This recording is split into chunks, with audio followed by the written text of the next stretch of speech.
Happy Thursday. It's time to call out the big mug of coffee. I hope you're having a good week. It's amazing. I want you to think about this. It's amazing how we have this kind of natural tendency to want to identify people and then put them in different categories. And some of the classic questions that are a little more on the lighter side are you an Apple person or an Android person? And I'm telling you, you ask people and they get really passionate about which one they are. Are you a mountain person or are you a beach person?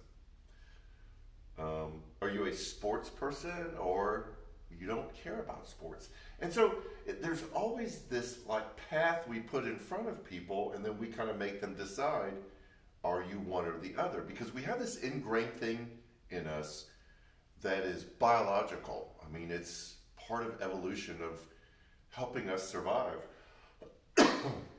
Where the root of that question is, the underlying premise is, are you a safe person or are you not a safe person? Now, when you ask him if you're a mountains or a beach person, that's definitely not a safe question, but you kind of flip it and you go are you in my camp? Are you one of my kind of people? Are you one of those kind of people? And the evolutionary part of this, I don't know why I have to two-hand that. It's like a two-handed backhand. The root of that is when we were living out in the wild and we didn't settle in cities with walls and protection, is that when bushes rattled, we didn't know if that was Grog in there who was looking for something and he was one of us, or if it was a tiger getting ready to rip us apart.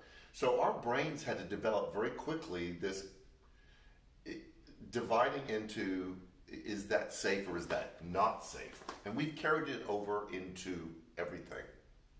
And we try to justify it too.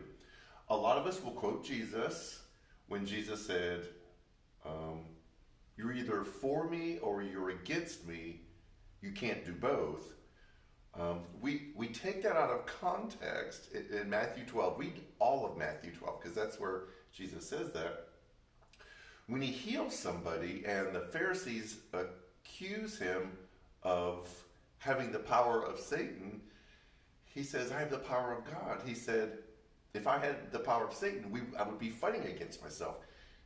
Jesus specifically is saying that this disunity, this division, a house divided cannot. We know the answer to that too, don't we? It cannot stand. And he said, so you're either for me or against me is not a general statement of being a Christian. It's a stop being a person who divides people up. Stop being a person who says you're either this or this. And he kind of uses a tongue-in-cheek, humorous way of saying, in order for me to promote unity, you have to be one of our kind of people who promotes unity, that quits dividing people up.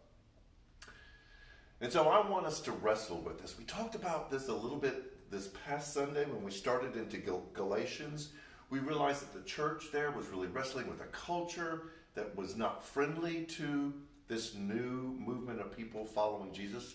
They were called the Way. And people were getting sucked into it, and they didn't know how to live in the world and not get pulled into it. So they kind of defaulted to this old practice of making people follow the law. You've got to do this, and you've got to be like this. And it was a very strict adherence to the way things were, and it created division. And Paul was addressing that. So we talked about that last week. This week, we really kind of move more into this tendency that we all have to categorize people. You're either a this or a this. Oh, you're one of those. And then the underlying motive is, I want to know that you're a safe person.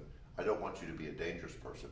The problem is we don't use scriptural basis to ask that question.